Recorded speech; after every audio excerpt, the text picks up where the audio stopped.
Kanak-kanak ini mungkin tiada harapan lagi. Ayat pendek yang umpama hukuman mati itu terpacul keluar daripada mulut pasukan perubatan pakar terkemuka di Filipina.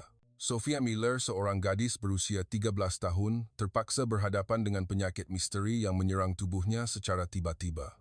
Walaupun doktor-doktor di seluruh Metro Manila cuba menyiasat puncanya, tiada siapa yang dapat mengenal pasti penyakit yang dihidapinya.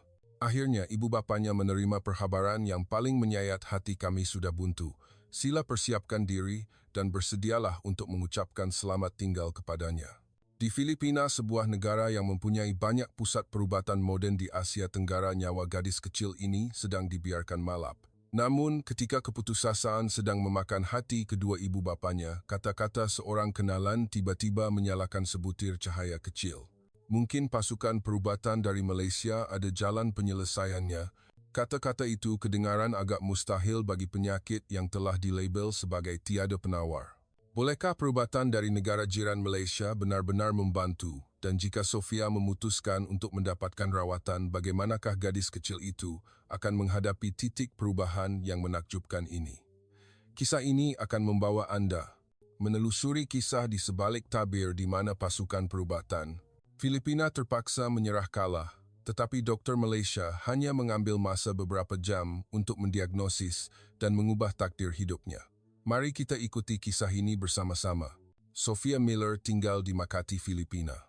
Dia pernah menjadi seorang gadis yang ceria baru sahaja menyambut ulang tahun kelahirannya yang ke-13, suka belajar dan berlari bermain dengan rakan-rakannya. Namun Sophia sentiasa memendam kegusaran yang mendalam kerana tubuhnya yang lebih lemah berbanding orang lain. Dia kerap demam sukar bernafas dan sering terpaksa ponteng kelas pendidikan jasmani. Walaupun keluarganya menjaganya dengan rapi, Sophia tetap cuba menjalani kehidupan sepenuhnya. Bangun pagi untuk bersarapan, mandi ke sekolah dan bermain dengan rakan-rakan adalah saat-saat paling berharga baginya. Namun rutin biasa itu hancur beberapa bulan lalu. Keadaan Sophia merosot dengan pantas. Daripada apa yang disangka demam selsema biasa, ia bertukar menjadi mimpi ngeri. Demam panas yang tinggi tidak mahu surut, malah untuk berdiri pun dia tercungap-cungap sehingga tubuhnya menggigil. Makan pun tidak mampu, akhirnya dia terlantar di katil. Ibu bapanya bergegas membawanya ke hospital swasta terkemuka di Manila, tetapi tidak kira berapa kali diperiksa, semua doktor menggelengkan kepala. Keputusan ujian tidak menunjukkan sebarang kelainan. Mencari punca penyakit itu lebih sukar daripada mencari jarum di dalam jerami. Ibu bapanya tidak berputus asa membawanya ke hospital-hospital ternama di seluruh Filipina, berjumpa dengan pakar-pakar terhebat negara itu, tetapi tiada siapa yang dapat merungkai misteri penyakit Sophia. Maafkan kami benar-benar tidak dapat berbuat apa-apa lagi. Malah ada doktor yang terlanjur berkata, kanak-kanak ini tidak akan selamat. Rachel, si ibu, menjerit di dalam hatinya dengan penuh kesakitan. Tiada jalan lainkah?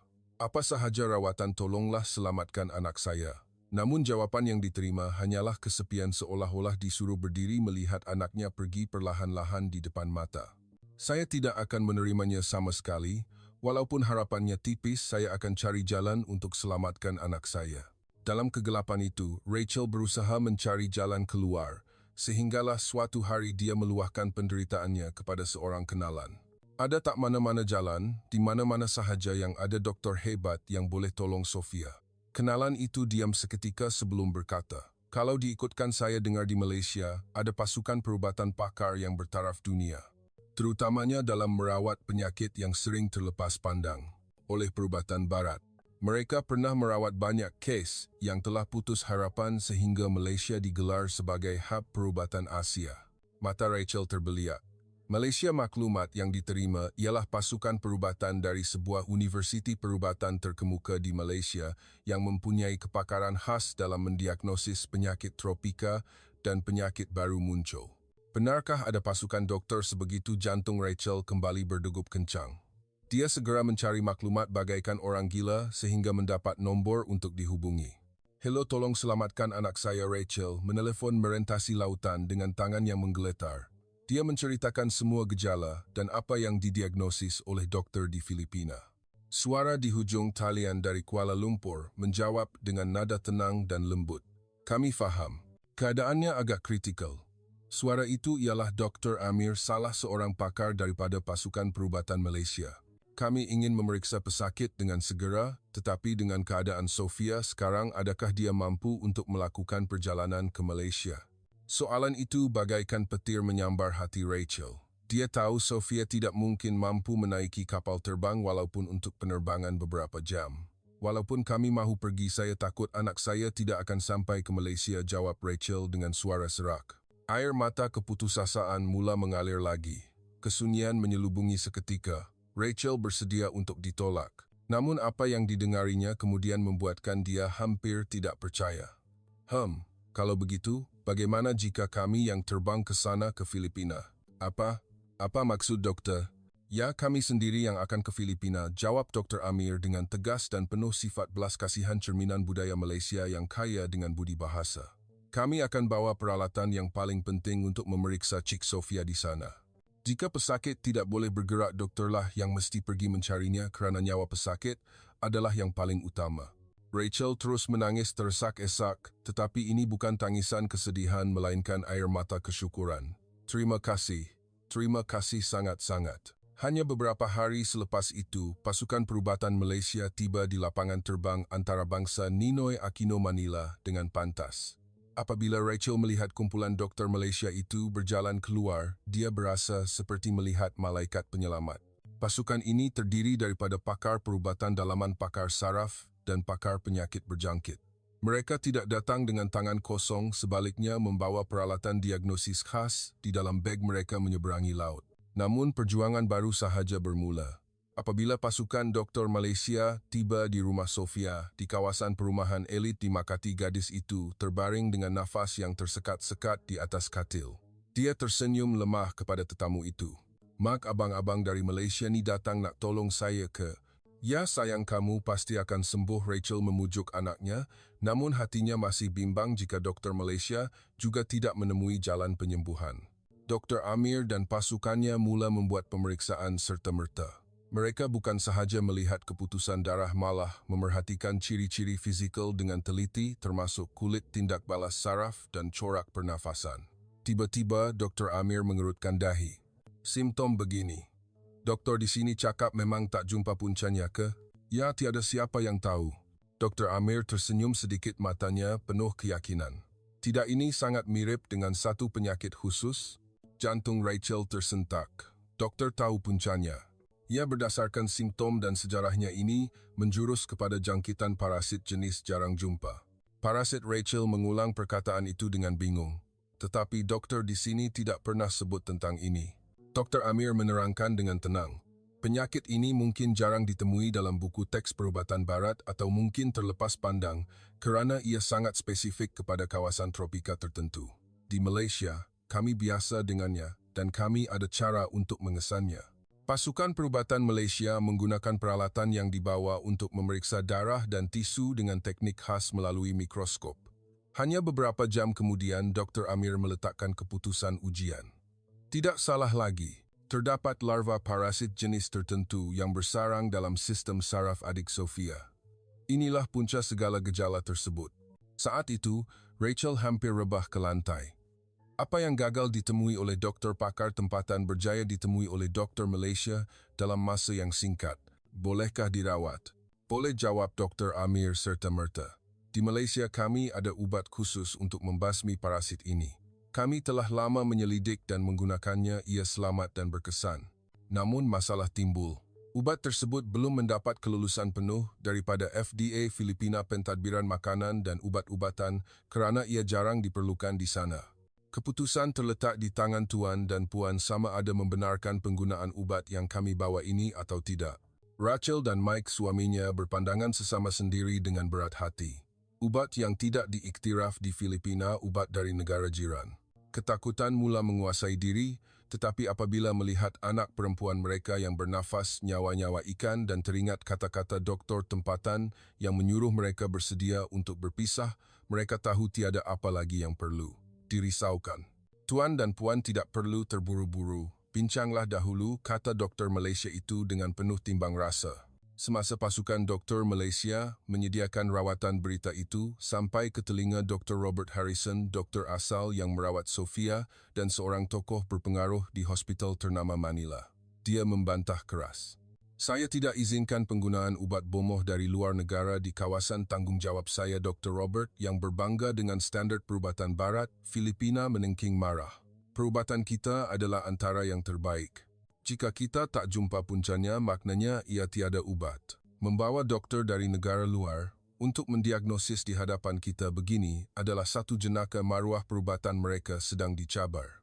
Dia tidak dapat menerima bahawa dia telah tersilap diagnosis. Rachel yang mendengar kata-kata itu hilang sabar. Dia bangun dan merenung muka Dr. Robert. Maruah, awak lebih penting daripada nyawa anak saya ke? Kalau awak tak boleh rawat ke tepilah. Suasana menjadi tegang. Dr. Amir melangkah masuk dengan ketenangan budaya timur. Doktor, Robert, peraturan memang penting. Tetapi intipati menjadi seorang doktor adalah menyelamatkan nyawa pesakit, bukan? Jika ubat ini boleh merawat dan keluarga bersetuju, mengapa kita tidak mencubanya? Kata-kata yang ringkas tetapi berhikmah itu membuatkan ahli lembaga hospital mula ragu-ragu dan akhirnya membenarkan rawatan dijalankan di bawah tanggungjawab keluarga. Rawatan bermula. Pil kecil dari Malaysia disuapkan ke mulut Sofia. Hari pertama berlalu tiada perubahan. Rachel terus berdoa di tepi katil. Masuk hari ketiga, Sofia mula dapat menggerakkan tangannya dengan lebih banyak. Warna kulitnya mula kemerahan. Doktor Amir masuk memeriksa dengan senyuman sebelum mengeluarkan sesuatu dari bagnya. Sofia, doktor, ada hadiah untuk awak. Dia mengeluarkan sebuah uncang kain batik kecil yang dijahit kemas. Di dalamnya terdapat nota kata-kata semangat. Di Malaysia kami percaya pada semangat dan harapan. Ini adalah cenderahati ikhlas untuk memberi kekuatan kepada awak. Pada kain ini tertulis perkataan harapan. Dr. Amir kemudian dengan lembut memakaikan seutas gelang benang ringkas di pergelangan tangan kecil gadis itu sebagai tanda persahabatan. Minda mengawal tubuh. Kalau hati awak kuat, badan pun akan cepat sembuh.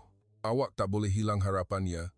Sofia memandang gelang dan uncang batik itu dengan sebak. Terima kasih, doktor. Dia memegang uncang itu erat, merasai kehangatan yang disalurkan. Rachel dan Mike menitiskan air mata.